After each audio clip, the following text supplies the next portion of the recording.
precious thing, and we never want to lose it. It's like a favorite song that we love to sing.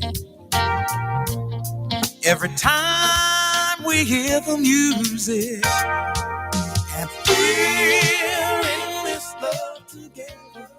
We got the kind that lasts forever.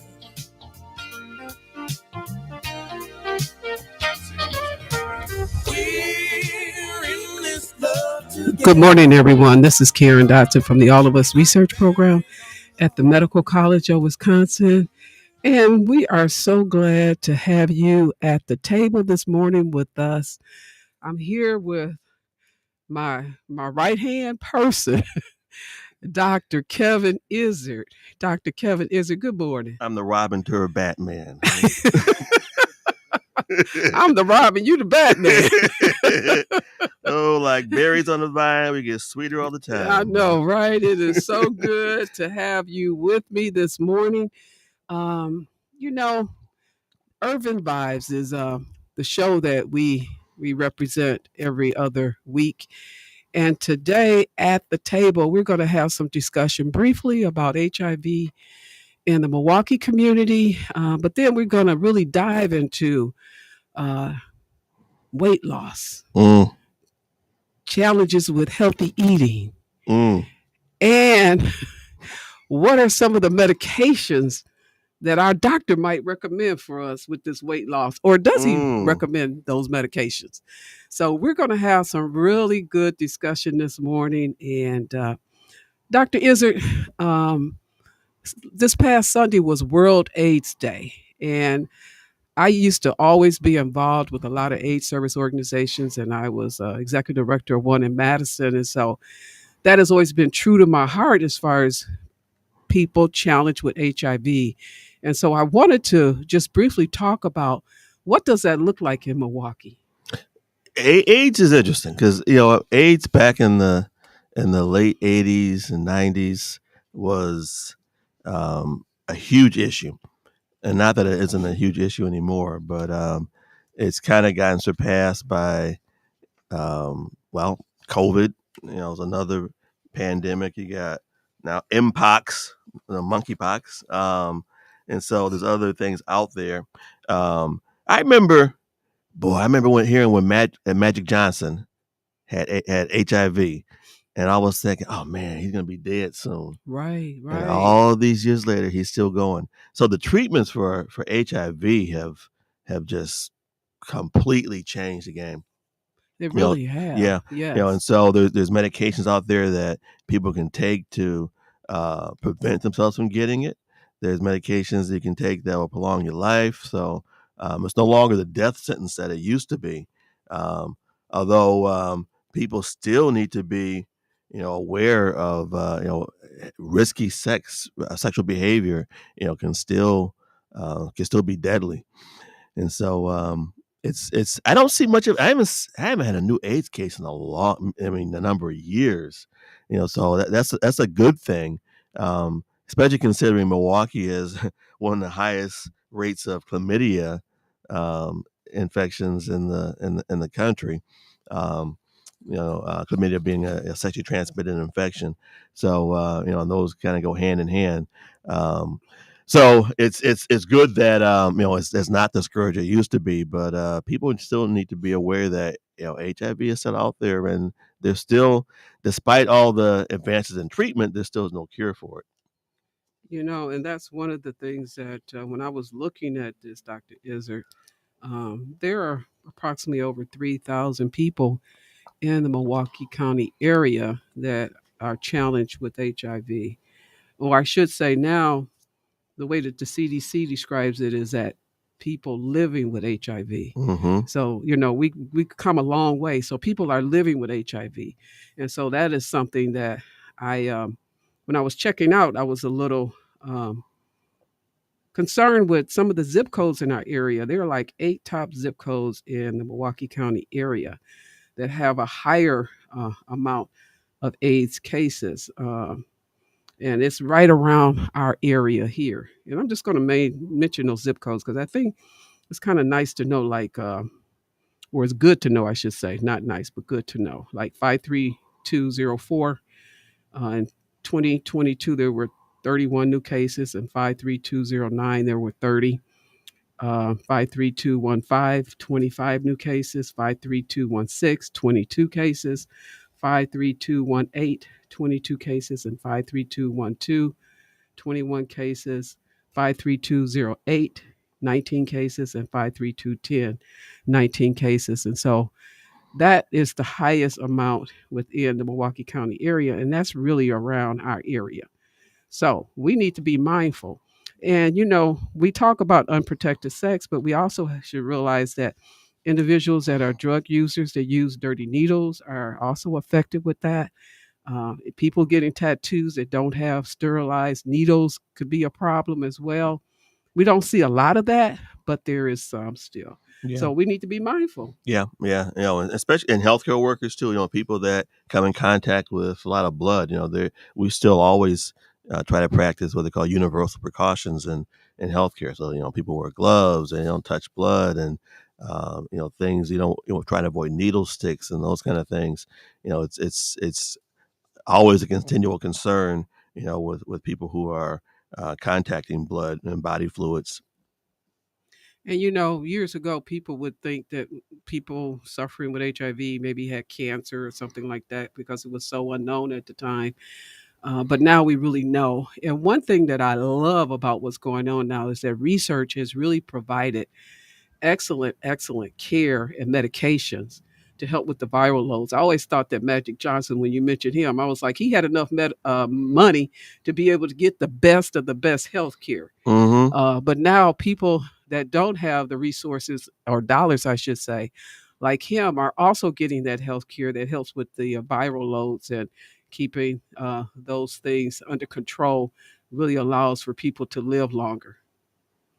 So, Dr. Kevin Isser, final words on HIV this Final morning? words on HIV. So, people have seen, hopefully, on TV commercials for PrEP, pre-exposure prophylaxis, meaning for people that are high risk, this is something you can take to prevent yourself from getting HIV.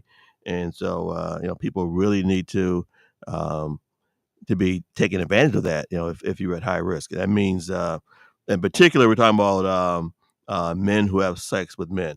Now, uh, we used to say gay men, and we find that a lot of men will occasionally have sex with other men, and they don't consider themselves to be gay. So that's why they come up with the men who have sex with men. But if you live in a major city like Milwaukee, and you're a man who has sex with other men, your risk of catching HIV at some point in your life is 50%.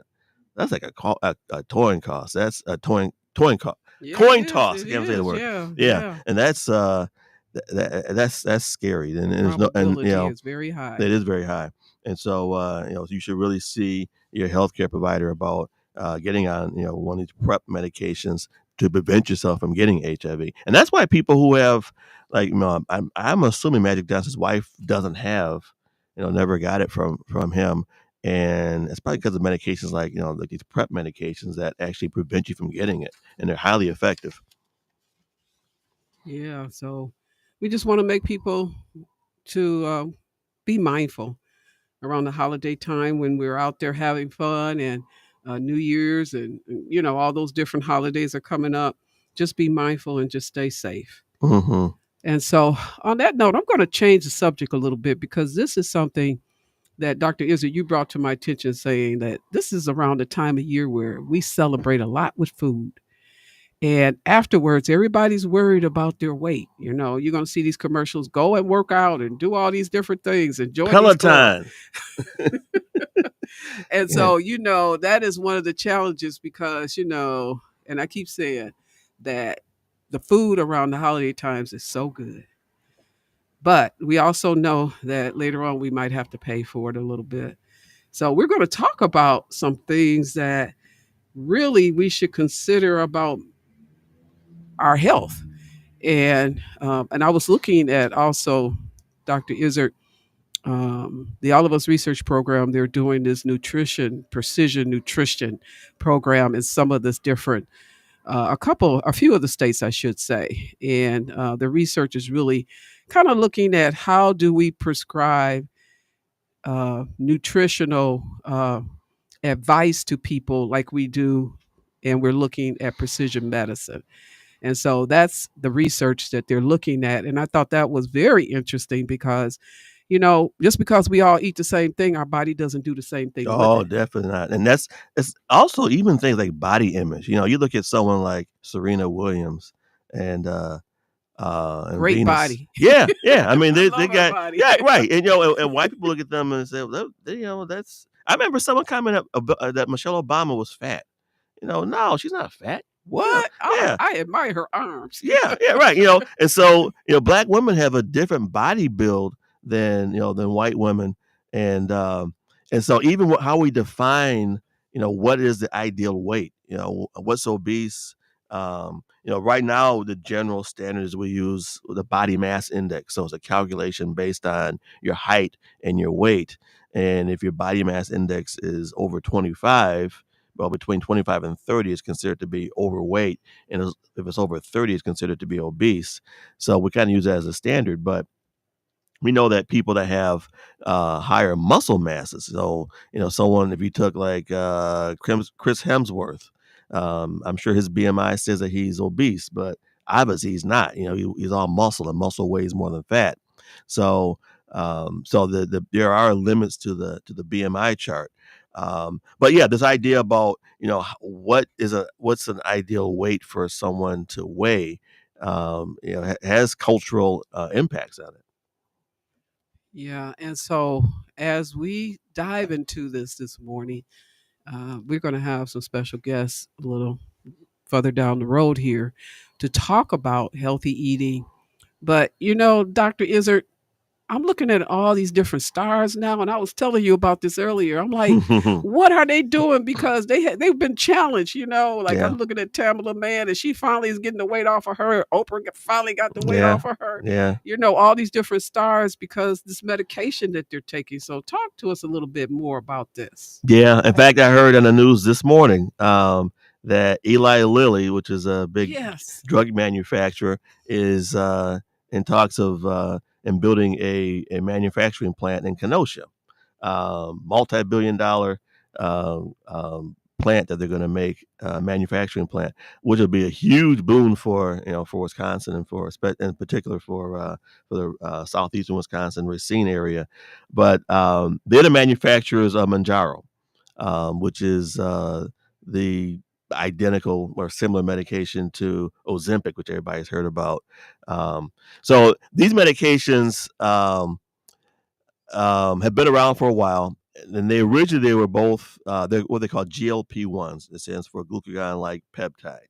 And glucagon's a hormone that your body makes, that is kind of the counter hormone to insulin. So everybody knows about insulin, and what insulin does is it drives your blood sugar down by moving the glucose, the blood sugar, from in your bloodstream into your muscles and liver where you can use it. And so as that starts to happen, your blood sugar starts to drop. And so glucagon actually counters that and releases that stored glucose so it can be used also. But anyway, without getting too much detail on that, these GLP-1s were initially used for diabetes, and they were very good medications for diabetes. Well, they noticed that unlike a lot of other medications for diabetes, it did not cause weight gain, and so that was a good thing, a good side effect. And so I'm guessing someone over at the Ozempic figured out, oh well, we got weight loss with this medication. What happens if we push the dose, get a higher dose, and will we get more weight loss? And they did. And so now let's go back a little bit and talk about weight loss medications. So in order for any medication to get an FDA approval, it has to do clinical trials. It has to prove that it's safe, and it has to prove that it's better than placebo sugar pill. So most of these medications like Dexatrim and stuff you see on TV, they can't even prove it better than placebo, because if they could, they would be prescription and they'd make a whole lot more money. So that's why they advertise themselves as dietary supplements. They can't be medications because they can't prove that they're better than placebo. The medications that do get approved for weight loss are getting about 5 to 10% of your body weight loss. So someone 200 pounds, if you lose 5 to 10%, you're talking about losing somewhere between 10 and 20 pounds, which is good. It's it may not be life changing, but we know that as little as 10-pound weight loss can make a huge difference between being diabetic and being pre-diabetic, or between being on medication and being on insulin. So So I have a question for you, mhm, doctor, because I'm like the patient here today. go And I ahead. want to ask you, what is the difference with this 10 or 15-pound weight loss as it affects, your body when Hmm. you talk about diabetes? Hmm. Explain that to us. Well, I remember I talked about what insulin does. Well, this is the problem. So insulin, um, when you eat something, your blood sugar goes up, and your pancreas, if it's working right, should realize your blood sugar is going up. I need to release insulin to get this blood sugar from in my bloodstream to where I can use it in my muscles. If you don't have insulin, you can't use you can't use that sugar. And in the old days, people would die because they had no other way to get it down. And um, so what they call type 1 diabetes, there's two types of diabetes, type 1 and type 2. Type 1 diabetics don't make insulin. Something happened to their pancreas. They stopped making insulin. And again, in generations past, those people would have died. But now that we have insulin, there's a treatment for it. And so those people need to be on insulin because they don't make any insulin on their own. Type 2 diabetics, which is the 90% of people who have diabetes are type 2 diabetics, they make insulin. In fact, if you measure their insulin level is higher than a normal person. And what's going on in their case is that they're resistant to the insulin they're making. So, like I said, the insulin is kind of like a key that kind of opens up the cells and allows that glucose to come in. Well, um, for some reason, we're not completely understand it, but for some reason, when you're overweight, particular, you become resistant to that insulin. So you need to make more insulin to kind of Mm. overcome the resistance, and that's where people run into problems because for a while that works, and a lot of these people who are pre-diabetic, they're what we call metabolic syndrome. They are making more insulin, and it's working to a degree in that it's keeping down their blood sugar. It's also causing problems in that um, the high insulin level can cause other issues with fatty liver and other things because you're storing that glucose in your liver, but you're not using it. So eventually it turns into fat. And so you get fatty liver, and then you get a whole other set of problems that happens with that.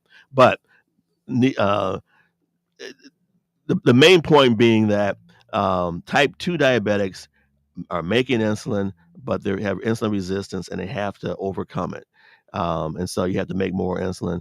And then when you're a type 2 diabetic, that's why that's why a lot of people can be on medication and not insulin, because a lot of the medications we take are making your body more sensitive to the insulin and trying to reduce that insulin resistance. And so when Ozempic came out, it was for type 2 diabetics, or people that have the insulin resistance. And so, it worked very well in that regards. And then they started to realize, again, the side effect of weight loss. They said, oh, let's capitalize on that. They increase the dose. And now comes the ugly part of this. So Mm. like most, Here we go. yeah, I so want to hear it's that. always the same thing, because always a problem with when a Pros and medication comes cons. out, there's Yes. always a problem, and usually the problem is as a expense, the cost. So when they did the clinical trials, like I was saying, for a medication to get approved by the FDA, it has to be better than placebo. And the medications that are out there, example, a big one was fen-phen. People remember back Yeah. Yeah. in the late 90s, early 2000s, there was a combination of two medications called fenfluramine and phentermine, or fen-phen. It was very popular. It was the Ozempic of its time. And then what happened was they started to realize people were having heart valve problems. So they took it off the market. They did further studies after it was off the market, and they found out that it was a fenfluramine part of the medication that was causing the heart valve problems. So fenfluramine is no longer available, but the phentermine is still available. So phentermine is a stimulant medication. So what it does, it increases your metabolism. And so, Is it kind of like a caffeine or something? yeah, it's kind of like that, right? And so, Okay. as you can imagine, people who have heart problems, like have rhythm problems, or have thyroid issues, or are taking other stimulants, they got to be careful with that medication because it speeds up your metabolism. So anyway, the phentermine is still available. So that's a Okay. medication that's being used for weight loss, and that in combination with other medications. So there's a big one called Qsymia, which is a combination of the phentermine plus another medication that we typically use for seizures called topiramate. Those medications, that combination causes weight loss. So there's medications out there that are that are less effective. Well, anyway, so I said those medications that got approved were getting the 5 to 10% body weight loss. Well, when they did the trials with Ozempic, they found that people were losing up to 20% of their body weight. So now we're talking about 200 pounds. Now you're losing up to 40 pounds. That's now significant. So on the other side of the break, we'll talk about the ugly side of this. What the I guess I'm gonna say ugly, but what the drug manufacturer did with that information. And so we'll discuss that more on the other side of the break. Yeah, we have some callers. We need to take a break right away, or should we'll take a break and then we'll come back. We have a couple callers on the line. I know some others are trying to get through. Just keep calling us, and we will see you on the other side.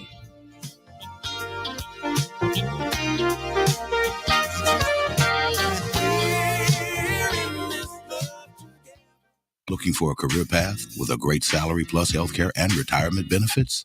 The Milwaukee County Transit System is hiring. Join us Wednesday, December 11th from 2 until 6 p.m. at our administration office on 17th Street for a career fair.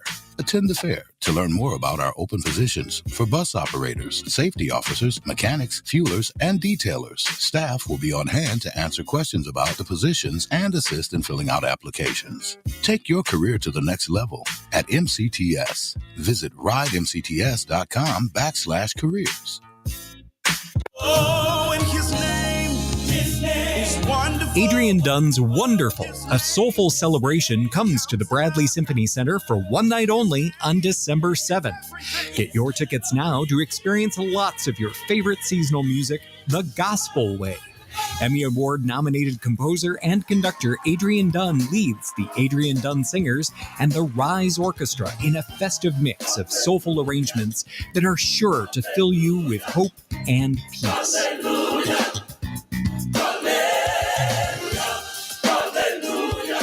With drums, guitars, tambourines, and plenty of hallelujahs, this festive concert promises to take the entire audience to church and beyond.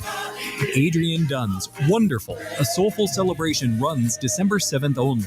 For tickets and more information, visit mso.org or call 414-291-7605. Get ready for an explosive deal at Nick Avani's. Buy one item at regular price, get the second one for just 1 penny. This amazing offer applies to almost everything in the store. Get this, the sale is going on now on suits, shirts, ties, shoes, and more. You heard me right.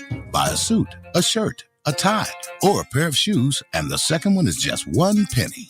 There are some exclusions, but don't let that stop you from scoring big. Ladies, you know where to go to dress your man. And brothers, it's time to dress to impress. Check out Nick Avani's for the incredible Black Friday sale, and it's happening now at Mayfair Mall. Don't miss out. Come in today. Nick Avani's, located in the Mayfair Mall. Hey family, holiday season and season change can bring about the blues and be a time of difficulty. Let's come together for the Milwaukee County ADS Holiday Healing Summit at the Clinton Rose Senior Center. Join us on Tuesday, December 10th from 10 a.m. to 1:30 p.m. for an inspiring day of wellness, recovery, and connection. Participate in conversation, gain resilience building tools, and enjoy a keynote speech by WNOV's own Dr. Kwaku Blacksmith. Need your COVID-19 or flu vaccine? They'll be available on site. Mark your calendar. Tuesday, December 10th from 10 a.m. to 1:30 p.m. at Clinton Rose Senior Center located at 3045 North Dr. Martin Luther King Jr. Drive. Don't miss this chance to heal and connect. See you at the Clinton Rose Senior Center in Milwaukee, located at 3045 North Dr. Martin Luther King Jr. Drive.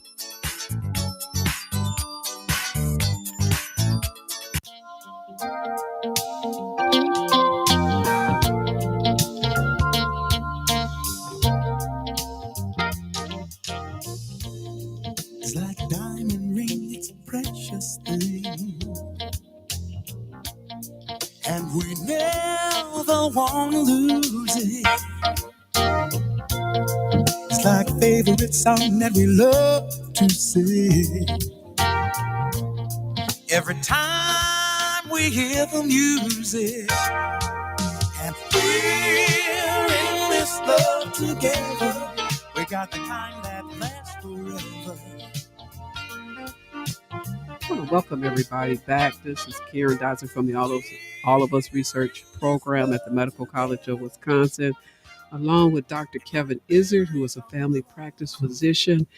We are here to sit at the table and talk with you today about weight loss and some of the things that we might want to consider with healthy eating. And we have a caller on the line. So, caller, we want to welcome you to join us at the table this morning. Good morning. Good morning. Happy Friday. Happy morning. Friday. My question is regarding a comment earlier about 50% of male-on-males will contract HIV. Mm-hmm. Why is it that the county jails don't, or the prisons don't provide condoms for those male inmates, considering they got to come back out in the population? Yes. And that will assist us as a community. You know what Thank I think? you and have a great weekend. Yeah, well, thanks for the question. It's actually a question because I've even asked the same question, and what the unofficial answer is this: if number one, prisoners and shouldn't be having sex. Okay, so that's the one thing. So by giving them condoms, you are basically condoning them having sex. Number two, I said, well, what? Okay, we test people when they go into jail. We can test them, see if they have HIV, and then we can test them when they come out. And that way, we can figure out who got HIV in jail. Well, guess what? Guess who's responsible for those prisoners during that time when they got HIV? So it becomes a liability for the state because now people got HIV while they were in prison, and they should have been keeping them safe. And the liability is right. So I think it's that. So the unofficial concern is that if we start testing people, then we're gonna, the state's gonna become liable for people getting HIV in prison, right, and in jail. That is something that I know that a lot of the AIDS service organizations have been really challenged with and trying to push through. So thank you, caller, for that's a good question. Thank you bringing that up. And yes, if you have those concerns, then we definitely need to talk to the folks that make those decisions in the government.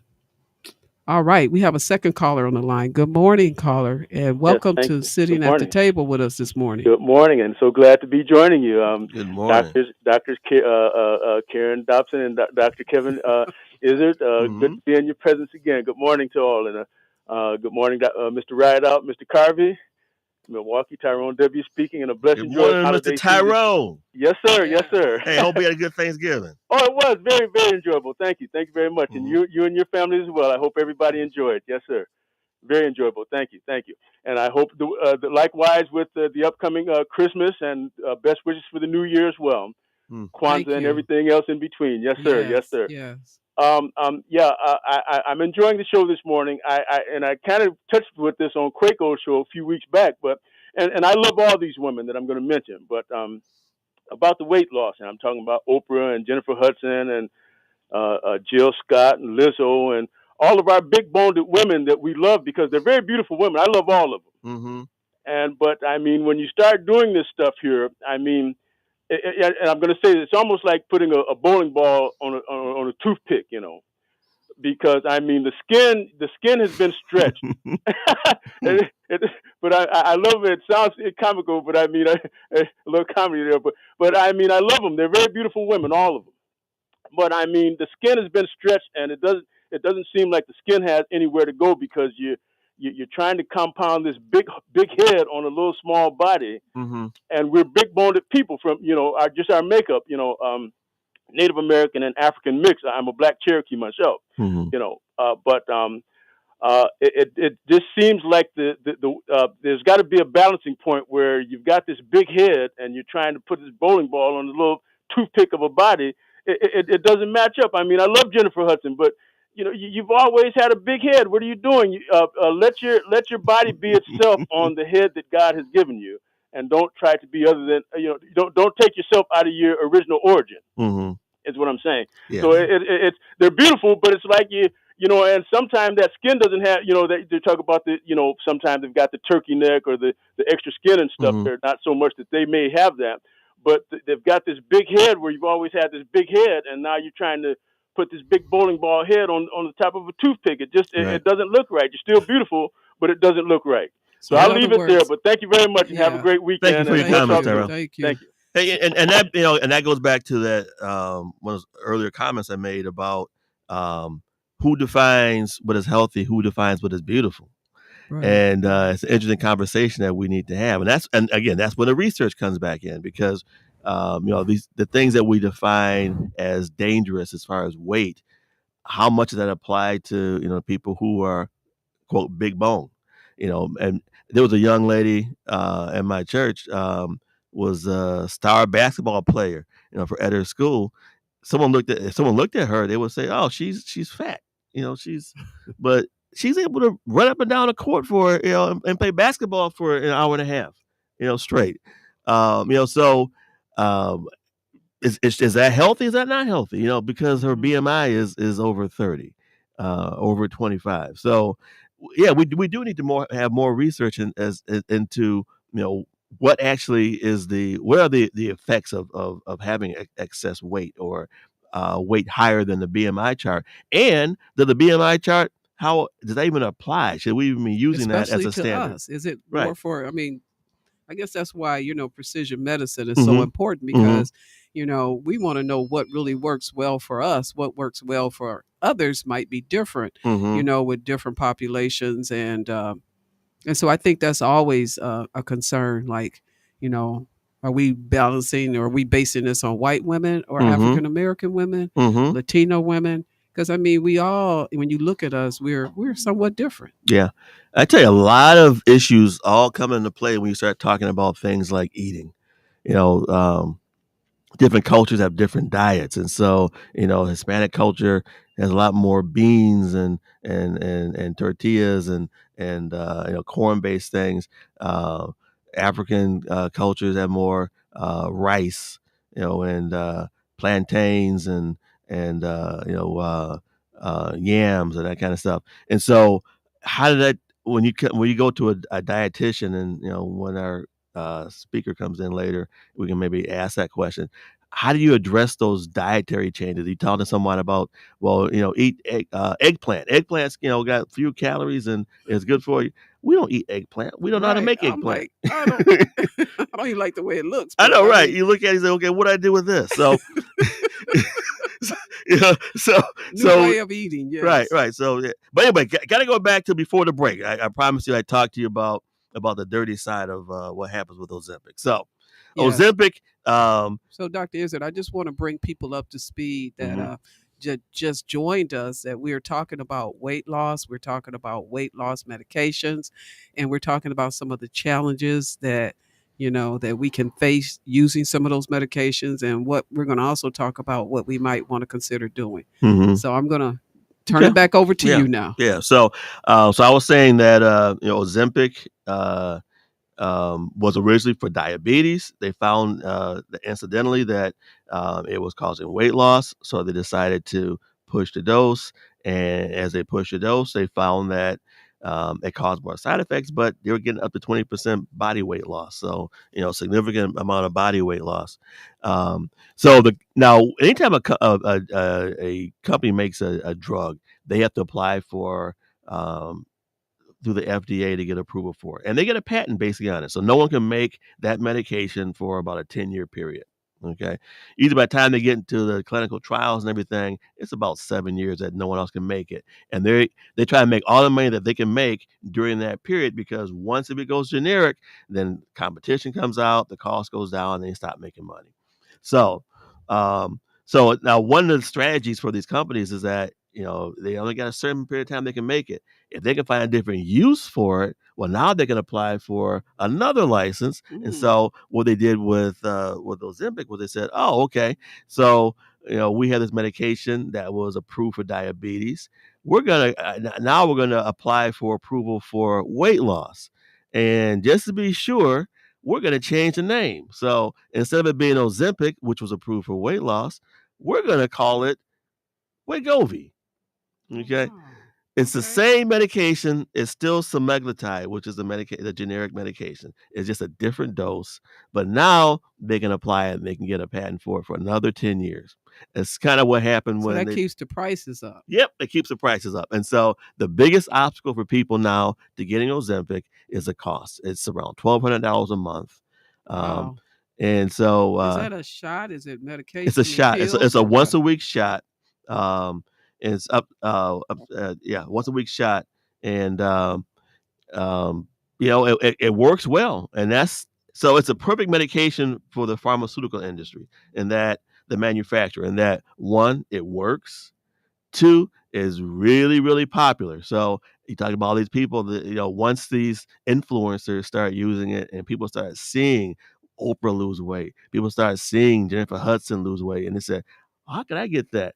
So the demand was sky high. Okay. So it works, it's popular, and then here's what they get you. So you lose all this weight. During the trials, and they knew this was the case because what they did as part of the trials, they had people take the medication, some take placebo. They saw the people who had the medication lost a lot more weight than people on placebo. So therefore they proved that part of it. They proved it was safe. But halfway through the trial, what they did was they took the people who were on placebo and put them on the medication, and vice versa. People who are on the medication, they put them on placebo. And guess what? When they went from being on the medication to going on placebo, the weight came back. They got they didn't get quite back to where they started from. They got within 10% of where they started So from. explain to the community placebo. What exactly is So that? placebo sugar pill. So as part of these studies, what they'll do is to prove that medication works is, okay, we'll give someone sugar pill. It looks like the other pill. So by looking at it, you can't tell which one you're getting. And then they want to see that the medication one does whatever they're trying to study it for. And the placebo pill does not have that effect. That's how you prove that it's working. And so, and some of these the better studies, what they'll do is they'll switch it. And so if people are losing weight, then when they switched them to the placebo pill, if it was a medication causing them to lose weight, when they switch the placebo pill, then the weight should come back, because it's not just a change of behavior; it's something else. It's the medication doing it, and so that's what they found. So they got you hooked. Once they get you losing the weight, if you stop taking the medication, the weight comes back. So now they're doing further studies to find out, okay, maybe we can maintain people at a different dose than what they did with the initial treatment. But the interesting thing is that even the lower dosage of medication costs the same as a higher dose medication. So there's no savings yet, in reducing the dose. But it is an interesting point that, because someone asked me, yourself, if you take the medication, you got to take it for life. Well, not necessarily. I mean, if you lose weight and you change your behavior, then you don't need the medication. And the also thing, let's talk about this. So the way the medication works is this: we talked about diabetes and how the medication we use for diabetes. It does a couple things that cause the weight loss. One of them is that it slows down your gastric emptying, meaning that it slows down how fast the food moves through your stomach.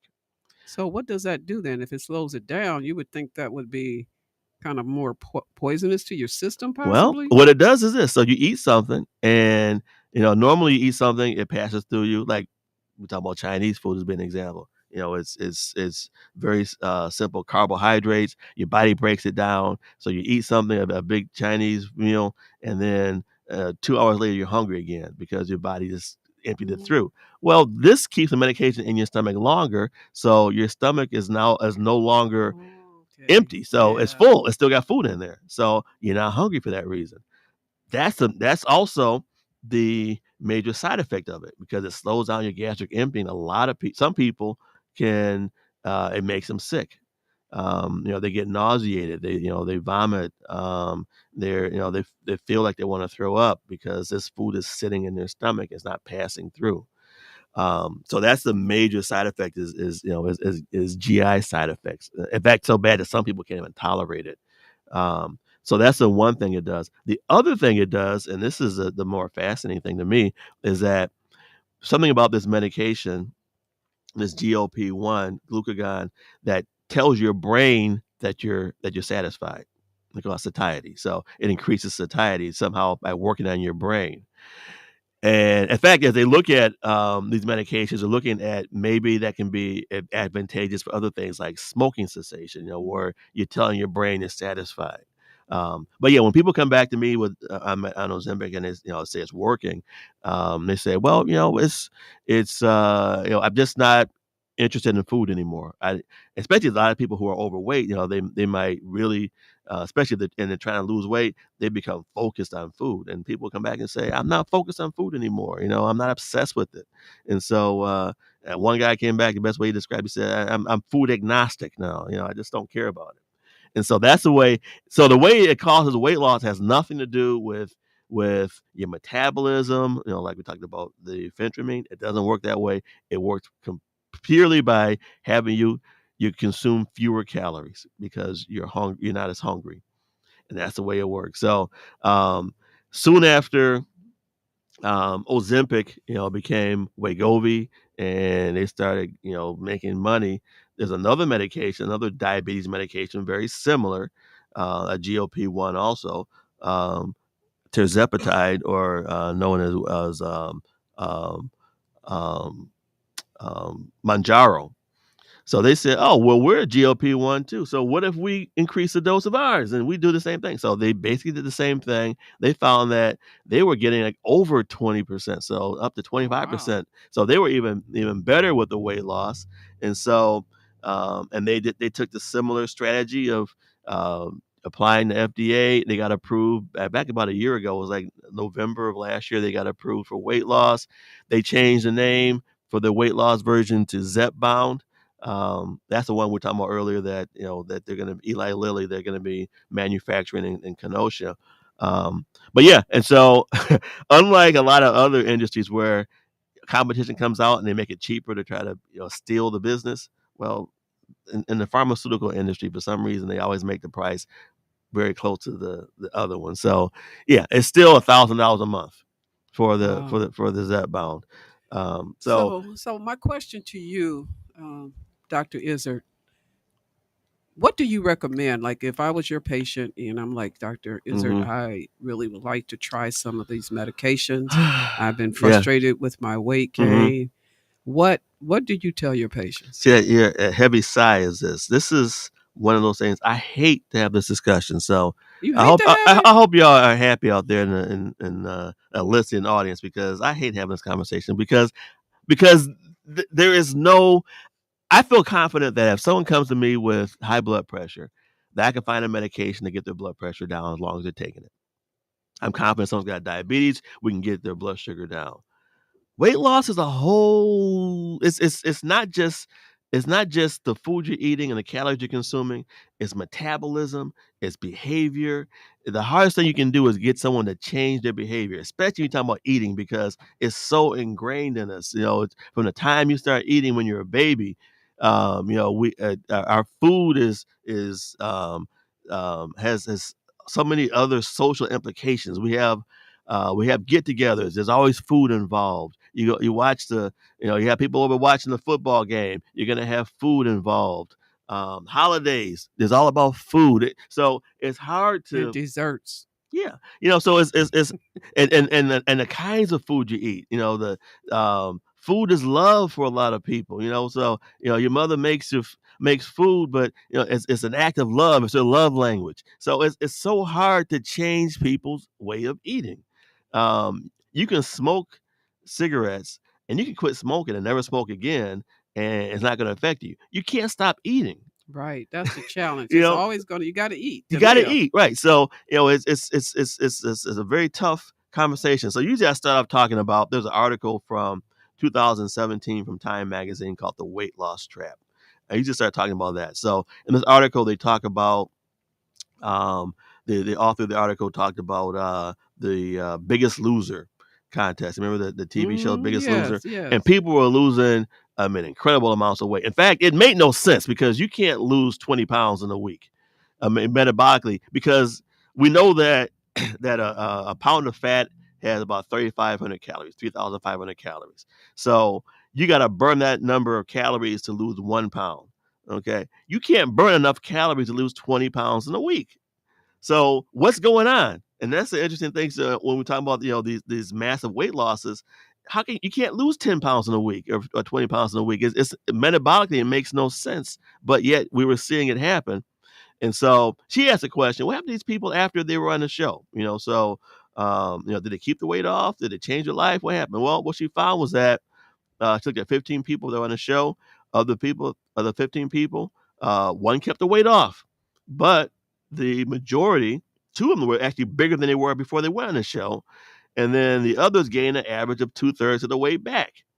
And so, so she asked the question: people who are able to lose weight, that one person who's able to lose weight and keep it off, what can we learn from that person? What can we glean, for the rest of us, and not just that person, but other people who lose weight and able to keep it off for a year?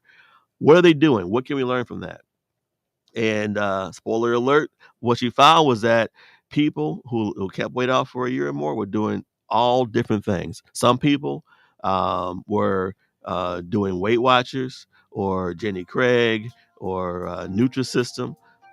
Some people were doing intermittent fasting, where they might eat for 5 days a week and fast for 2 days. Some were doing a version where they might eat during whatever they want during 16 hours a day and 18 hours a day, and for 6 hours a day they had to fast. Other people were doing low carb diets. Some people became vegetarian or vegan. So all these things have been successful for certain people for weight loss. Some people come to my office, a husband and wife, they're doing low carb. The husband lost 20 pounds, the wife lost 2. And she's like, well, why are we eating the same thing? How come he lost so much weight? He has more muscle, right? Right. And so, some of his muscle, some of his metabolism. It's just this vague metabolism term. We don't know why. And we were talking about this in the studio earlier. When you're young, you can eat so many more calories and you burn it off. And you can have the same activity level when you're older. You can eat the same number of calories, yet you start gaining weight. So metabolism changes. Metabolism is in that black box. It used to be, we talked about, you eat fewer calories, you're going to lose weight. You eat more calories, you're going to gain weight. And to a degree, that's true. But there's something else that's in the mix, and that's metabolism. Something about what triggers your body to burn calories and to burn it more efficiently than other periods of time. And that's where we start looking at precision medicine, precision nutrition. Yes. And so the All of Us research program really looks at those things. And so if you are interested in joining the All of Us research program, you can go to joinallofus.org and you can join. So please consider joining the All of Us research program, or you can call us at 414-955 2689, 414-955-2689, to be a part of a program that really looks at how we can be more precise with our medications, be more precise with our nutrition. This is the research that's going on right now, and you can be a part of it. And then read more about it. You can just go to All of Us research program and just Google it and read about it as well. So I wanted to bring that up because as we start looking at more precision medicine, we're also looking at more precision nutrition. And so please consider joining. We're going to get ready to take our break. We're going to come back with our special guest, and we're going to talk more about nutrition. Dr. Kevin Izzard, you have been a wealth of knowledge today, and talking about the medications and also what we need to consider and how we can move forward with this challenge, especially this time of year when we know that we're going to do more of the eating. So please join us back. Come join us. Call us at the table. I look forward to talking with you.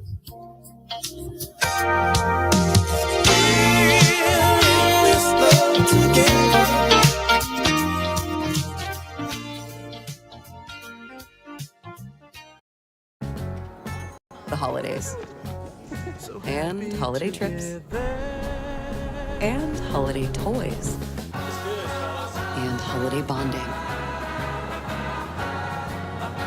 And it all comes together in a Chevrolet. Find your red tag. Get 1.9% financing on all 2024 Silverado 1500 pickups. Plus, get $3,750 total value on this Silverado when you trade in an eligible vehicle. Chevrolet. Together, let's drive.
I want to welcome everybody to At the Table this morning. This is Karen Dotson from the All of Us Research Program at the Medical College of Wisconsin. And I have along with me one of my favorite doctors, I would say, in the world, Dr. Kevin Izzard.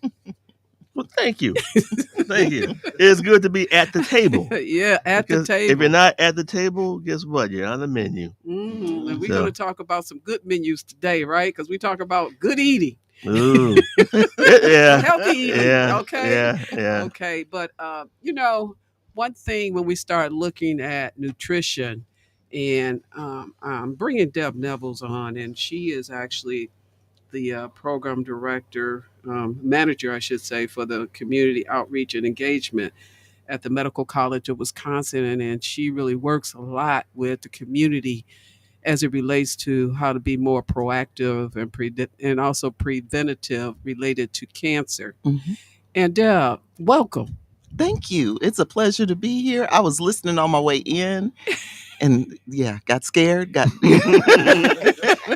it just tells us about all the stuff we need to do, right? And Yes. how we can go and talk to our doctor, because that's what I'm thinking about with Dr. Izza. Dr. Izza, how can I go How talk to can I my do doctor this? to see, but I totally agree. And one thing, my focus is cancer, but my focus is helping and supporting our community be healthier. Because if you are able to do something to reduce your risk in one area, you're able to reduce your risk in many more. So one lifestyle change, such as eating, exercising, just being more active in general, can impact a lot of different risks that we have within our community. And Deb, you're right. I mean, a lot of eating and weight is the crux for a whole lot. Obesity, which affects your blood pressure, so hypertension and heart disease. It affects diabetes. It affects even your physical health, like your joints and your weight. Excess weight causes arthritis and all these other things that can be traced back to obesity. Right, all of it. And a lot of research has shown correlation between or a relationship between obesity and cancer. And one of the things I promote being healthier, even if you're diagnosed, being healthier when you go in for treatment improves your improves your outcome. We worry about your heart health. We worry about your weight. And if you're diagnosed and you have that under control, you can usually, have a better outcome. So they've shown those direct correlations. And one of the big things is working with dietitians, for example, which we have with us today. I'm so excited. Yes. My favorite registered dietitian, Dr. Yvonne Greer. I listen to a lot of things that she says. I listen to everything she says, because Dr. Greer not only tells us how to eat healthy, but she also doesn't tell us to buy crazy stuff that we're not going to know what to do with it. My favorite thing is her, is it fruit pizza? Yes. Her fruit pizza. Fresh fruit pizza. Fresh fruit pizza. Do you put cheese on it, doctor? It's made with low-fat cottage cheese. Oh, cottage cheese. People who don't eat cottage cheese say, you'll never get me I'm to not eat a cottage that. cheese eater. And so once I make it up this. and blenderize and put a little sweetener and a little bit of vanilla in there, it tastes like a cheese filling. So you have to teach us this morning, okay? So we have a nutritionist here that I'm excited about, that's going to tell us, because I'm like, fruit pizza? All right. I had to run that one by my husband because he loves some pizza. The other day and did you just really? Enjoyed it, every bit of it. So yeah. Okay. Well, we welcome you today, and we were talking about eggplant earlier, because our culture is not really used to that. Yes. And but besides all that, doctor, you have a lot of experience in the community. You've been doing a lot of research, and I was reading about you, and I was like, oh my God, I love the work that you're doing. You're the founder of Why Eat Right. Yes. So talk to us a little bit about what you're doing. So I worked for the City of Milwaukee Health Department for 22 years and retired to continue working, but continue working in our community to promote health, wellness, healthy eating, nutrition. And my whole goal, which I have what I call my mission moment, is to reach as many people as I can to help them to live long and productive lives. And I feel that, the idea that we many times are not given the basis of nutrition as we're coming up or when we're in our settings that we can relate to. So some people tell me, they told me a whole lot of stuff, but I can't eat like that. Exactly. And so people would Exactly. get out the hospital, come to the community, eat like the diet sheet says for about a week, and then said, "Oh, I got to eat some real food." So my motto is nutritious and delicious. And Nutritious, teaching delicious. people that you can eat healthy and have flavor in your foods at the same time. But you have to know the basics, and you have to know that you don't have to give up your cultural foods to eat healthier. So that's kind of like my base of what I give to everyone. But over time, as Dr. Izzard had said so great, is that food, because it's so much to people, you have to look at it not just from nutrition standpoint. Everything is talking about food as medicine now. And that is great for the people who really understands what that means. But for some people, they said, I just want to know what I can eat.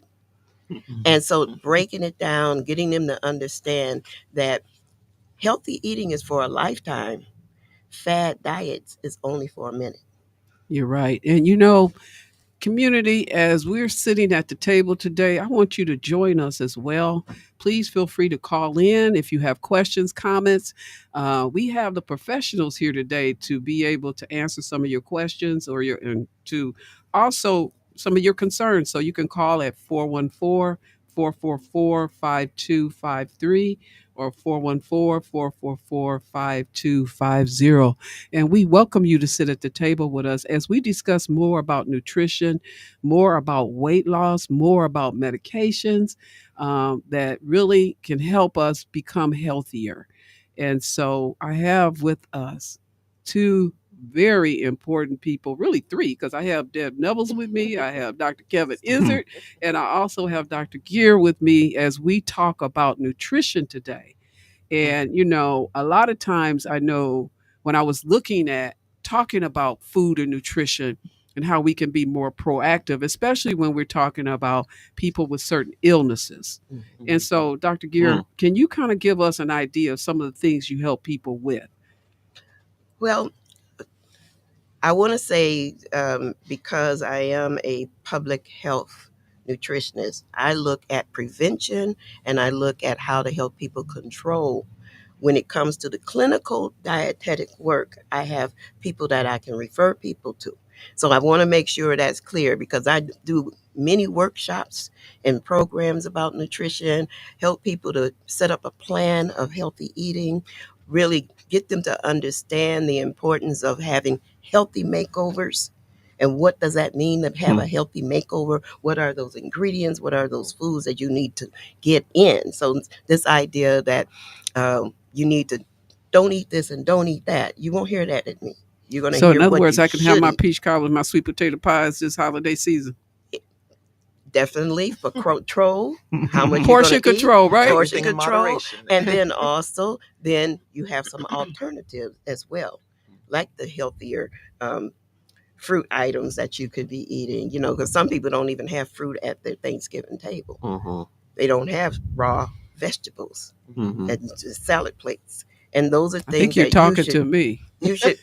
Well, She was I'm I'm just like, I'm talking thinking about we about didn't have any fresh fruit, or I mean, we had like green beans and yams and all those, and sweet, but we also had potato salad. So that was So kind of sort of. I do help people to really look at their whole menu, like holiday menu, and then analyze how many starches am I really having, how many non-starchy vegetables, how much fruit and raw food am I having, and how does that change the meal if you make some decisions of what to eat. So some people call that mindful eating versus mindless, not having any thought on what you're bringing. And years back, our family, because they had a dietitian in the family, we did that analysis of how many starches do you really eat. You can have about 7-8 starches at one meal, eat them all at the same time. So peas and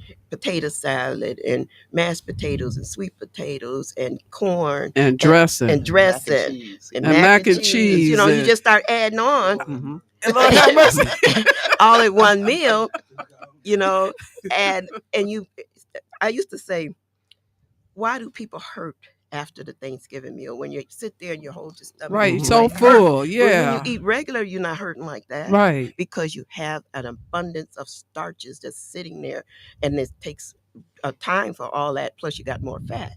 So now you have this meal that's just sitting there. So we said, change up. Decide what of all of those 7 to 8 starches do you want, and put it down to no more than 3. And then have non-starchy vegetables. So you can have your greens, you can have your green beans, you can have some broccoli at that meal, you can have some carrots at that meal. It doesn't always have to be, the peas, the corn.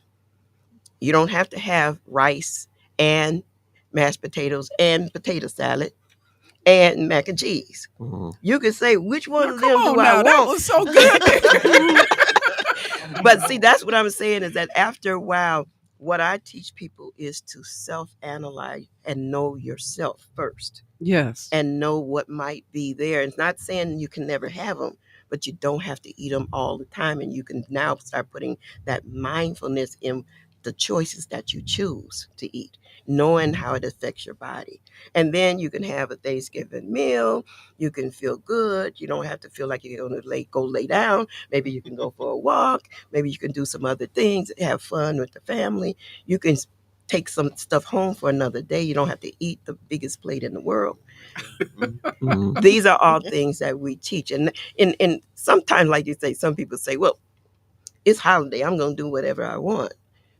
That's fine. But as a family, as you do it as a family, you find people start bringing healthier dishes and healthier things. And people just have a regular sized plate of everything, take smaller portions and still enjoy it, and still laugh and talk and have socialization. Socialization around mealtime is so important. Very special. Yes. And they're finding that social isolation can be as bad for you as smoking cigarettes and also not being physically active. And so it can make a difference. And I know at one time you talked about mental health. It can make a difference of you even wanting to eat and not caring about whatever you eat. You get up and, if you feel like you're just so lonely, you just eat a whole box of donuts. When you socialize with people and stuff, who you eat with, how you eat makes a difference. And they're finding that out by, saying that seniors now can not only have meals in the house, but they can come out and have a breakfast together out in the community and socialize with people. And that movement, that socialization makes a big difference. So as Dr. Izzard was talking, I was thinking about, wow, when you start thinking about metabolism and how your food is accepted, how your food is utilized, a lot of those things go into even if you're sleeping, if you get adequate sleep, if how well you're drinking fluids, all of those things go into play, and your stress level has a whole nother effect on your weight. Yeah. So yes, all of this is key together. So when I'm talking nutrition, I'm also talking about healthy living and knowing yourself and accepting yourself, accepting who you are, accepting the weight that you have on you, which was a product of the past, not always of the future. But one thing also you had on here, the idea of dieting. Many times people feel as long as I get the weight down, everything is going to be magically be perfect. And even with people who get gastric bypass surgery, some lose weight, some don't, because they're not accepting that they will need to change what they did in the past in order to secure the future. So only having one person that actually succeeded in those weight loss battles, that was a telling thing. That there was some people, after they gained the weight, they got so depressed. They didn't even want to come out the house. Wow. So I usually say, think about what you're doing and have a life course mindset, meaning that your body has a certain optimal functioning. And if you support it throughout life, you'll have a long life. Remember, I said my mission is to help people live long and productive lives. Yes. It didn't just start with me. My mom, she just celebrated her 90th birthday. Wow, that's wonderful. And I said she was my first nutritionist. So what I try to do is to help people be a lay nutritionist for their families, for them to know nutrition, know what they're serving their families is healthy and nutritious, know that you're going to be promoting healthy weights in children. Mm-hmm. And we did do a whole project on that. I'm gonna stop talking because I feel like I'm. No, actually, you what see, you you telling gave me us is what. questions. No, and no, but the questions. I mean, this is just a small guide to, but Mhm. the conversation as it leads through allows for us to really, talk it through a little bit better when we're together talking. And I really appreciate, what you mentioned to us about nutrition and thinking about how we, plan our meals because that's so Mhm. important. And also, I was just wondering, Dr. Gear, how do you how do you really work with the community? What do you do? Do you come in and talk to people, groups? Tell us a little bit more about how people can tap into your work. So I am lead of an organization called MCOP. It's the Milwaukee County Organizations Promoting Prevention. And in that work, MCOP has partnered with the state of Wisconsin, and we have wrote for 2 different CDC grants. So um, part of the work that I'm doing is really one set is promoting social connections and also community clinical connections because all of that connectedness really helps people to get to what we call self-efficacy, where they're actively participating in their health and wellness. Okay. And having that grant is called the Action Movement Initiative. We were able to get some CDC grants to do some prior work, and we developed a Milwaukee Social Determinants of Health Action Plan using community voice, having focus groups, having town hall meetings, having the community and the clinical and health systems come together and say, how can we develop solutions that is going to make it an environment where everyone can thrive? Yeah. I got a question for you. So, what do you tell? Because you talked about fruit a little bit. How do you advise diabetics when it comes to fruit? Well, I tell them that they can eat a variety of fruits. They just have to plan it into their meal plan, wherein they first of all, I don't really use the exchange system. So there's ways that you can look at what's an exchange of fruit, what's an exchange of this.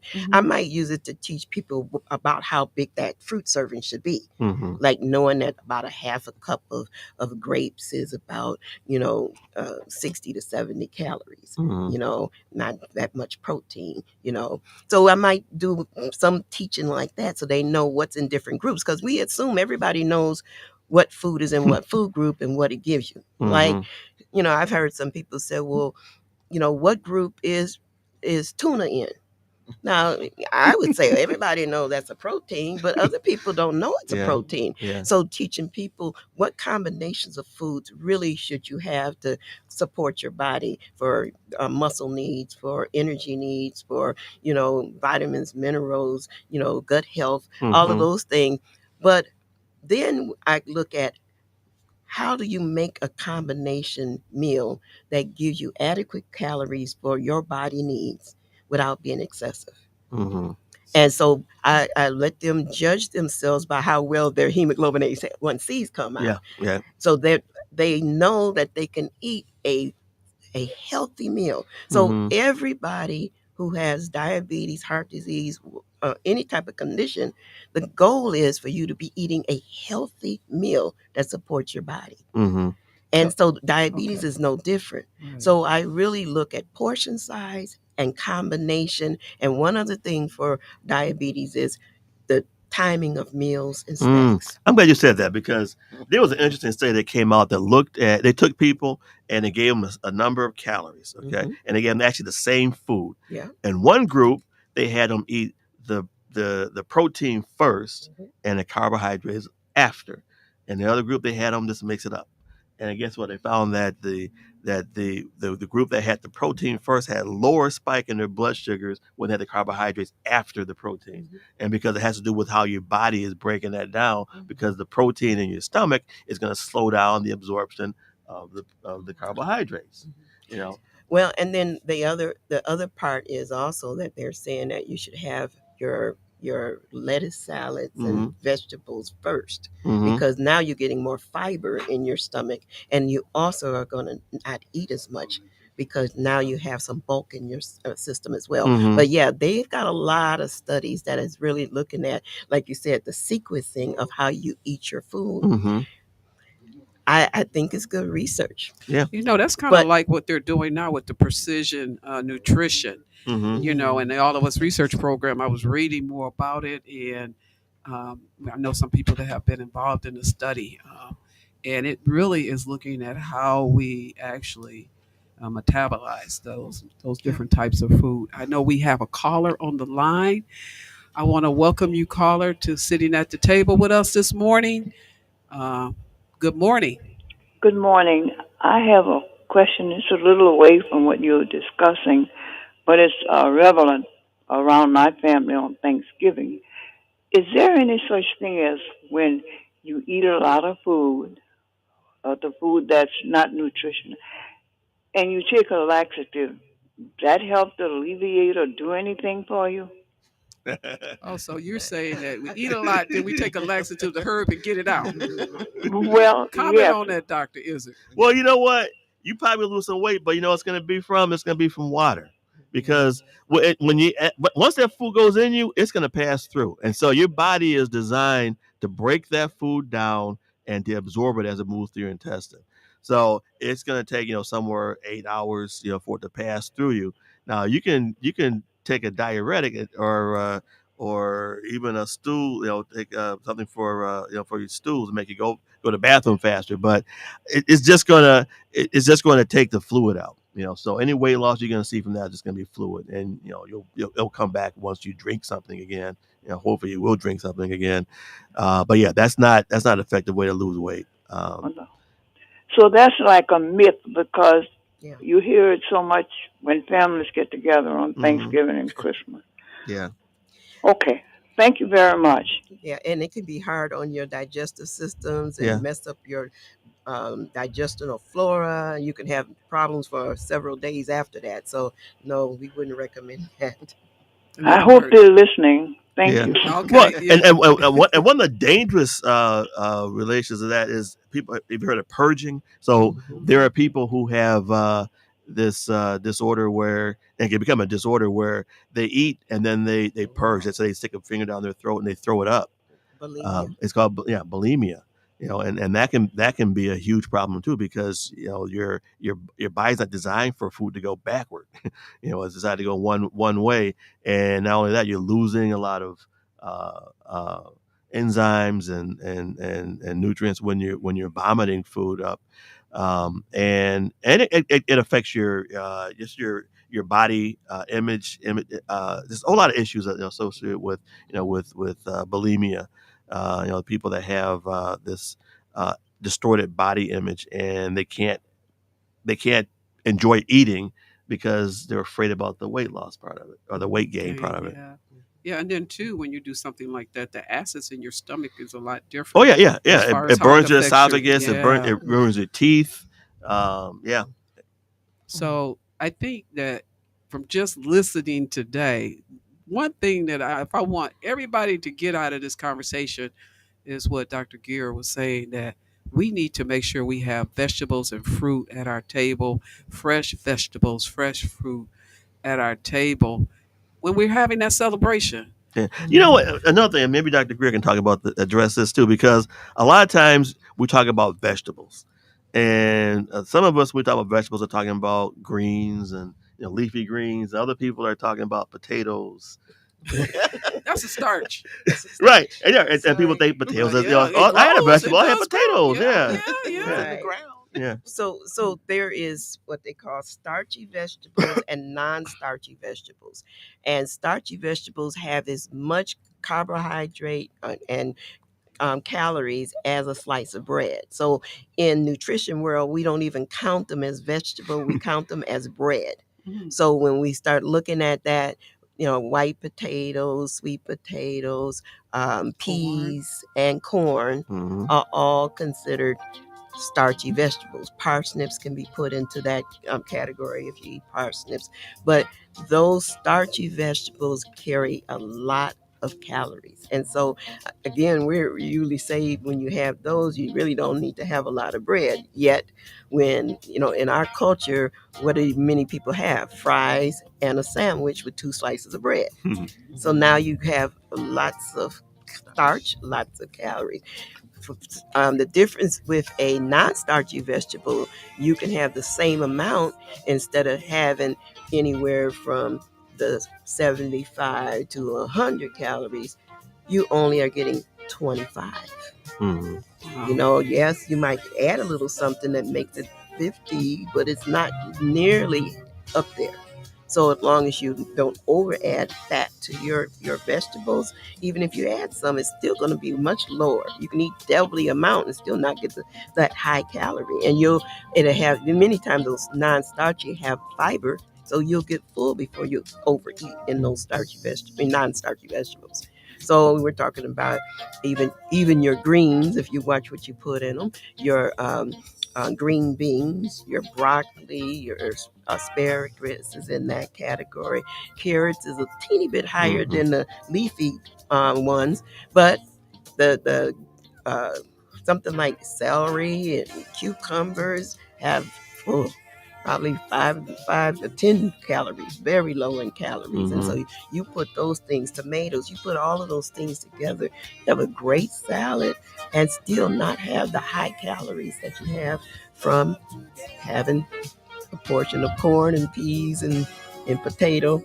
But again, we corn, peas, potato, mashed potatoes, potato salad, macaroni and cheese. All right, we're really talking about food, healthy eating today, how we can enjoy our holidays. This is Karen Dotson from the All of Us Research Program. I have Dr. Kevin Izzard, family practice physician, with me, Deb Nevels, who is with the Cancer Prevention Program at the Medical College of Wisconsin, and Dr. Gear, who is a nutritionist and has her PhD in it, matter of fact.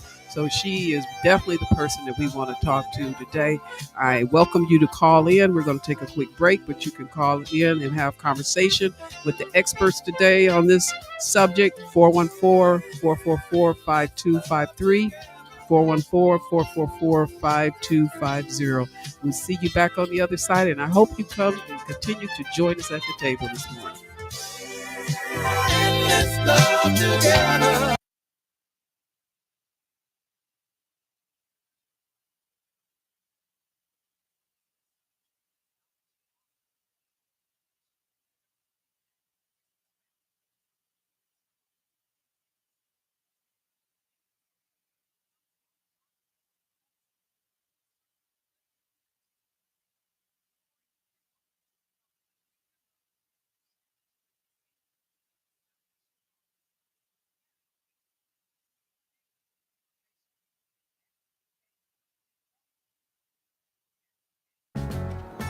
The holidays and holiday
and we never want to lose it. It's like a favorite song. I want to welcome everybody back. This is Karen Dotson at the table this morning. We have some special guests that we are talking with related to nutrition. We have Dr. Kevin Izzard here, who is a family practice physician. I have Deb Nevels, who is a manager for cancer prevention at the Medical College of Wisconsin. And our very special guest is Dr. Gear, who is talking to us about nutrition. She has her doctorate degree, and also she is a registered dietitian for over 45 years. And she is here to tell us what we need to make sure we consider during this holiday time. And we were on break talking about some special things that she mentioned as far as looking at precision nutrition. Can you give us a little bit more background on that? Yes, what I was talking about was the idea that they now have done so much research on the genomes and your genetic makeup, and they're really looking at having nutrition prescriptions based on your genetic makeup. So your genes are put together uniquely for you, and so you can have the same genes and you can have the same genetic code on those genes, but how that coding of amino acids is put together, whether it's put together ABC or whether it's put together in a CB A, it's just a little different sequence, and can make the difference on whether you have heart disease risk, a high risk or not. But it looks like the same gene. So there's a way that you can be tested. It's not perfected yet. So that's why you don't see it routinely done. But it's a thing of the future that it's like I say, with the next 5 to 10 years, you may be seeing people who are saying, do you want to get your genes tested so we can kind of look at what's in your genetic makeup and can tailor your diet plan to your genetic makeup. You know, Doctor, that's one thing that the All of Us Research Program, they're doing studies right now related to precision nutrition. And so if people are interested, you can also go to joinallofus.org to read more about it, to see what's going on in that area as well. We have a caller on the line. And so I want to welcome the caller. Good morning, and thank you for joining us at the table this morning. You're such a sweetheart. I had to come back for seconds. Come back for seconds. I love it. All of you, Tyrone W. speaking. Dr. Izzard, Karen, and Dr. Gear, and all the sweet doctors. Wonderful holiday season to all of you and your blessed families as well. I wanted to pretty much direct this one to Dr. Gear though, and Tyrone W. speaking. A couple different things real quickly. I know I've got a bit of a sweet tooth. So, I love my candy bars and stuff like that, but I got to do it in moderation. But when it comes to the pies, though, oh man, I can just go out and let's name a few: cherry, apple, sweet potato, blueberry. I can eat a couple of pies back to back, especially during a football game. I done did like about 2.5 pies by myself. I love pizza too. So, Karen, for you and your husband there, yeah, I love pizza too. So you're gonna have to get those carrots and celery in between that. I may have to see if I can get somebody to make me one of those. Well, you can just cut them up and eat them fresh. And you can buy vegetable trays to have at your event too. There you go. Absolutely. Yeah. I'm aware of, and that's wonderful. Yeah. But one thing I will say is that when you start looking at and you're being truthful, so that's what I really like. That you're being truthful about what you like, what's common to you.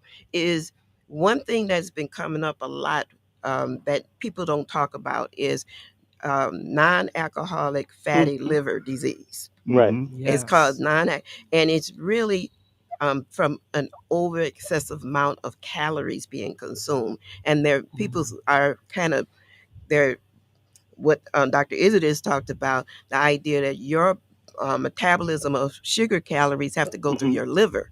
Right. And if it can't, kind of burn it off, it's going, and shoot it through, your body can't use it, it can be turned into fat. Oh, if all of your tissues get filled up with fat, it's going to stay in that liver.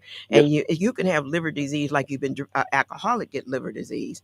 from eating too much sugar calories.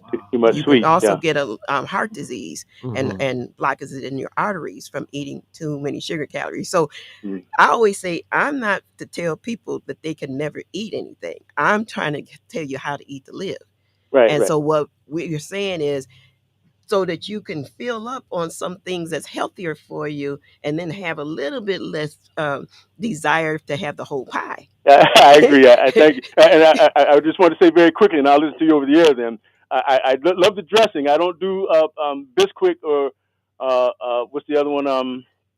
Stofers or something. The ones with the lard in it. I don't do Bisquick and the little blue box. Oh, Jiffy. Yeah, right there you go. Thank you. Oh boy, I'm having getting up in age there at 66. There, I'm losing capacity with my brain. Dr. Izzet may have to help me with that one, or Dr.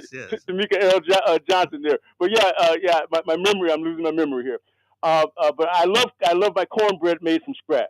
I love that with my mother and my some of my aunts and stuff there. I can't do the Jiffy or the Bisquick though. I don't because I've been off the pork for some years now. So that's the main reason for that there.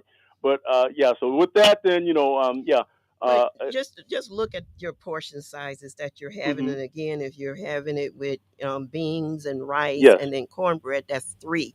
We talked about thinking of 3, right, 3 carbohydrates, 3 starches at a meal, and if you have those 3, then you kind of watch what other things you have with that meal. Yes, ma'am. And that would still be okay if you watch the portion sizes. And by eating the raw fruits, having some fruit, I put fruit and vegetable right on my plate. So it's not like an afterthought or I just have it's part of my meal to have my fruit cut up right there on my meal, my salad right there. So it's not an afterthought. And once you do that, that's going to fill you up where you're not going to overeat in those higher starchy things. Yes, ma'am. Well, thank you very much. I appreciate that. I love you all. Thank you, and have a great holiday season. Thank you. I have a question for you related to the 3. Does that also include my peach cobbler and my sweet potato pie in the 3? No, that's an extra. That's an extra. Okay. That's 4 and 5. Yeah. Right. Okay. But the idea that many times I'm saying is that if you really control your portion size, if you really, I always say eat real food before you have sweets and snacks. If you eat real food before you have sweets and snacks, you're not going to overeat. You're going to eat some and get satisfied and like, oh, this is enough. Because after a while, if you let your body rule your eating and not just your eyes, your body will say, I had enough. Well, doctor, when I was just thinking about this, and you mentioned portion control. And so that's key. Like, yes, you can have those 3 starches, but you might want to just have a smaller portion because eventually you want to have some dessert. Right. Okay. And you want to make sure that you also have those leafy vegetables and you have that fruit, you have those other things as well. Right. And then you might not consider having bread then. I bring a one of my popular dishes is my spinach dip to almost everything, and my family loves it. But it's made with, again, I use that instead of using sour cream because sour cream is more higher in lactose.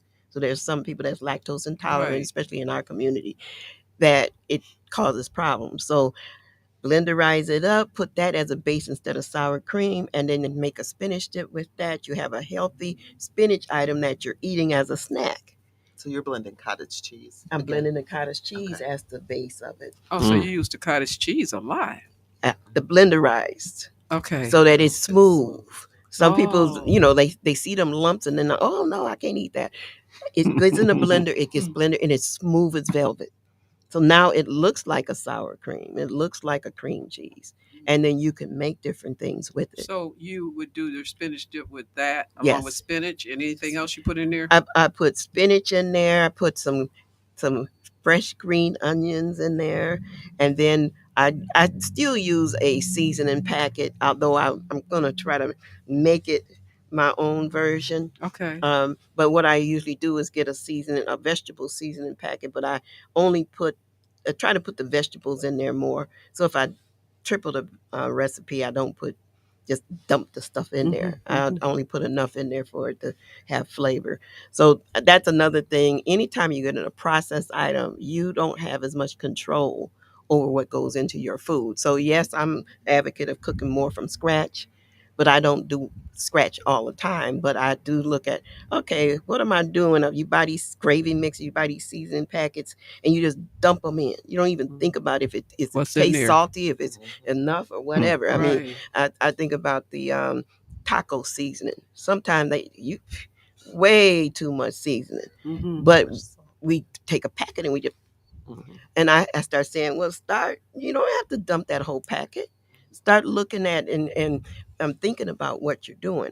Then the other flip side is you can get some herbs and spices and you can season it yourself. Once you get used to, but I always say you have to respect the herb. And when I talk to my daughter, I say, respect the time. Certain types of herbs, the leafy ones, you only need, if they say take a pinch, you only need a pinch. You start trying to say, well, a pinch, that don't look like enough. I ruined trying to make trying to make some meatballs with oregano. Oh my God. I put so much oregano in there. I was at home by myself and I was looking around like somebody see me. I threw them things away. I couldn't even eat them. So yeah, you have to you have to learn how to cook with herbs and spices because many of our people are used to salt, pepper, seasoning salt. Right. That's maybe That's they'll use what we an were onion taught salt, on, a yeah. garlic salt, but just think of what I'm saying: salt, salt, salt. Right. Versus powders, you can get flavor without the salt. And if you use one salt source, now you're controlling how much salt you're having. Okay. And like I said, it's just a different mindset and different tips for you to still have flavorful food without bombarding yourself with so much sodium. This is one thing that you are really giving us that we weren't really brought up with. We were raised a different way. I know I was. And so when you talk about the powders and flavoring and things of that nature, how do you recommend people learning more about that? Well, I think that you can. They have so many different types of little cooking shows. I actually did one called Back to the Kitchen, and many of my recipes are still on YouTube. If you look up Why Eat Right Back to the Kitchen, you'll kind of see it's a program we did with the medical college, and I have about 14 different shows on, and that means 14 different recipes are demonstrated. Including the fruit pizza. Including the fruit pizza. Really? Okay, Yes, we're it's going to have to check online it already. out. So we can learn how to make fruit pizza. Yeah. One thing I wanted to make sure I said is that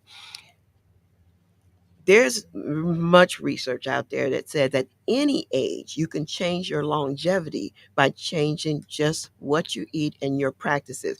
Now, this is one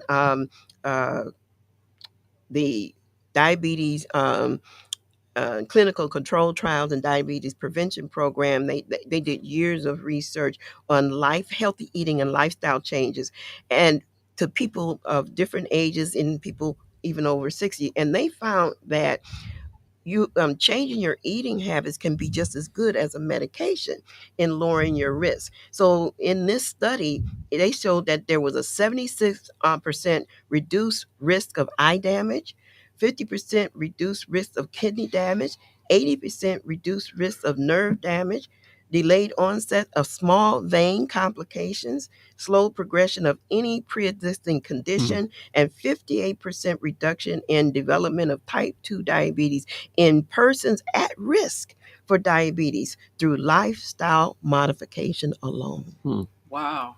So it does make a difference, and it can change people's life trajectory by, like I say, doing that self-analysis, really getting into understanding what you eat, why you eat, and how you eat, and then making a concerted effort to develop a healthy lifestyle that you can live with for a lifetime. Hey, let me ask you a question. So, and Tyrone kind of mentioned this too. What do you advise people when they ask about healthy snacks? A lot of people are going to be coming together for holidays. They're going to be, maybe fruit. You talk about vegetable trays or other things, but how about things like popcorn or nuts? What other kind of things do you recommend for snacking? Definitely popcorn and nuts are very, very healthy snacks. Nuts, especially because it's giving you that extra magnesium that is very, very good for your muscle contractions, for your heart, and for blood pressure. And they're really recommending people eat more nuts, as high in fiber, high in minerals, high in iron.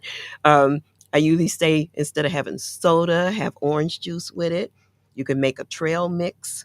I make my own trail mixes by getting the ingredients from one of my favorite stores. Do I even mention it? But Aldi's. I kind of go there too now. Yeah, But going into the baking section to buy your nuts because it's much cheaper than in the front of the store. That's the trick. Oh, wow. Yeah. You can get your raisins and craisins in the front, but go to the baking section to get the nuts and almonds and pecans and walnuts. Those are very, very healthy nuts. So having a healthy trail mix. You can even throw some dark chocolate chips in there. Dark, huh? Yes, at 60% Okay. cacao or better. 60 to 70%. You need to look on the package. They can tell you that. And chocolate is antioxidant. It's very healthy for you, but in moderation. You will fill up before you eat too many nuts. That's But true. I also have, you also can, I always say having healthy makeovers, you can also make a healthy bean dip.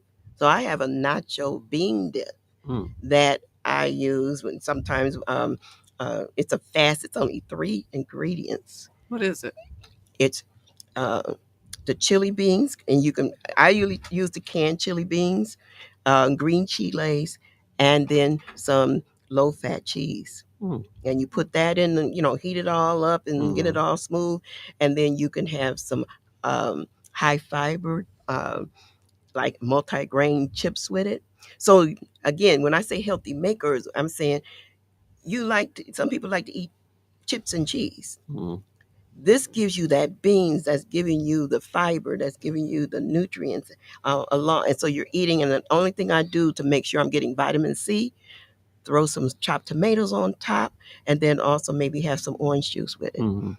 So you should be thinking about your snack as an extension of your nutrition. How about guacamole? You like that? Guacamole is very healthy. That fat is monounsaturated fat that's good for your arteries, and that's no reason why you shouldn't have it.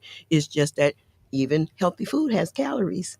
So you do have to kind of watch how much you have with it. So then what are you having with the guacamole? You can have some chips. You can have those raw vegetables on the side. You can have it as a dip, that type of thing. So kind of looking at that whole idea of what's the combination I'm putting together. Because once you start putting in higher fiber items with the tastier items, that whole snack becomes just delicious, nutritious, and delicious. You're kind of making me hungry. I know, my stomach's already growling. I think the guacamole with the fresh vegetables and the chips and the chili beans and but what it's saying is that it takes a little effort to do this. We got to be mindful, and we have to really plan. And I think that's some of the challenges that we don't do sometimes. We don't plan. And so that's some of your recommendation there? That's some of my recommendation. One of the things that I always say is you can personalize your plate.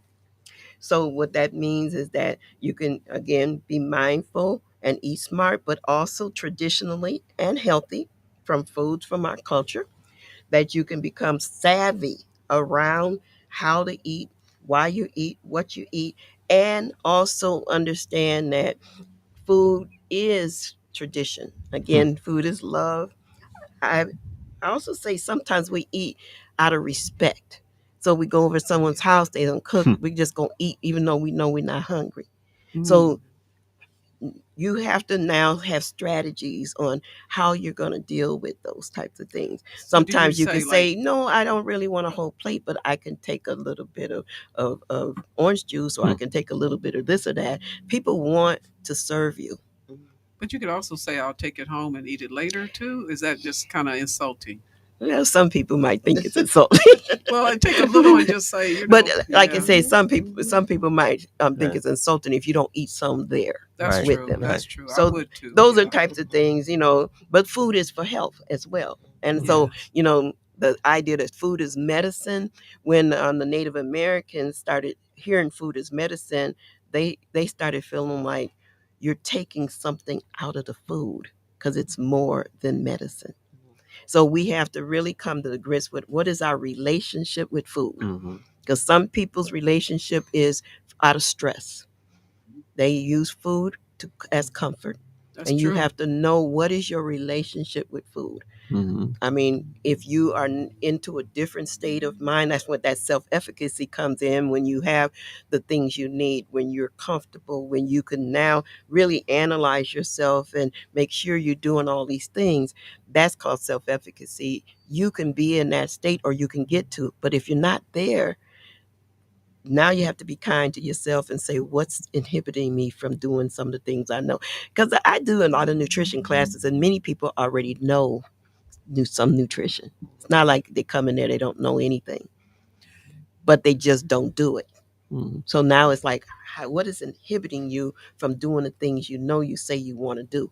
And sometimes it's stress, sometimes it's, family issues, sometimes it's a whole lot of other. Sometimes, and we did this at one of the programs that I'm involved with Birth Workers United. People put everybody else first. Women do it a lot. And they had this exercise wherein they said, what are the things after this program that you really want to make sure you get done? And then at the end of the thing, how many of those has to do with your own self? Wow. You have really been a wealth of knowledge to us during this holiday season. I think a lot of us now are going to think about at least having something green and raw at our tables. I know I am.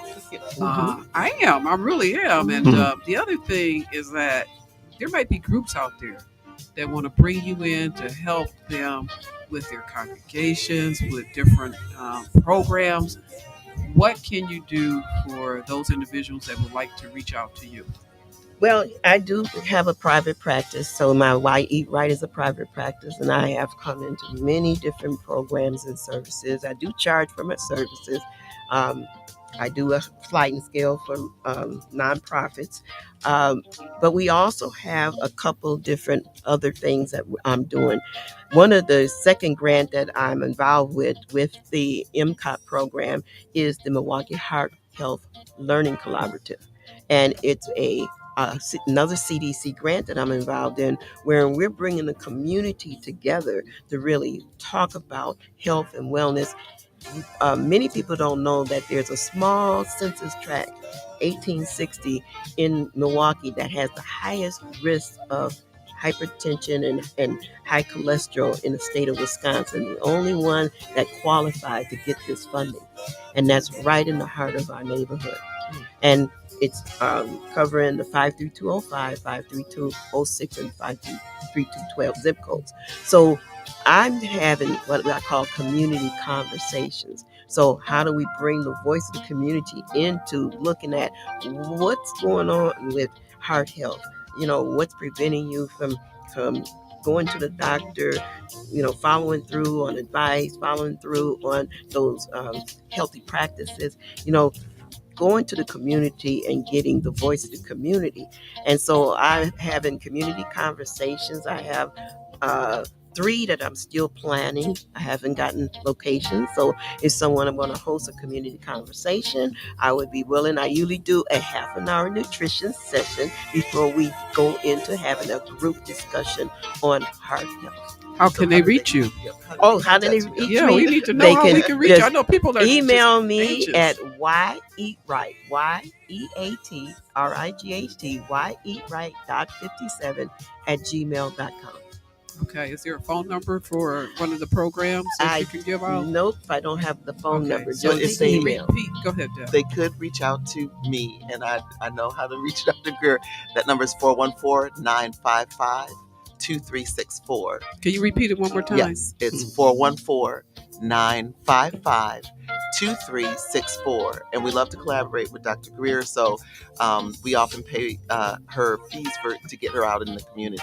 So please this is the connection that, especially if certain churches want, Deb, that they can reach out to you and you can be supportive of helping definitely be bringing her there, because this has been great, Dr. Izzard. What's your thoughts about closing remarks about what we need to do for the holiday season so we can feel good afterwards? I know we got to go, but I think the main thing is mindful. Be mindful about what you do. Be mindful. And so planning. And that's what I heard with Dr. Greer. So he said planning. Making sure that we, put certain things together. Making sure we only have 3 starches. That includes corn. That includes what? Potatoes. Three starchy vegetables: corn, potatoes, your peas. Okay. And then also, looking at all the mac and cheeses and all those other things that we put together. All that stuff that we look forward to. So this is Karen Dotson from the All of Us Research Program at the Medical College of Wisconsin. You have joined us at the table today. We had conversations with Dr. Kevin Izzard, Dr. Greer, and also Deb Neville. So I want to say doctor, but you're almost there. Yeah. She has her master's as well. And we just want to say thank you for just being at the table with us today and having that great conversation. We look forward to it. Don't forget, if you're interested in being a part of the All of Us Research Program, you can call us at 414-955-2689. We're also looking at precision nutrition as well. Everybody have a wonderful weekend.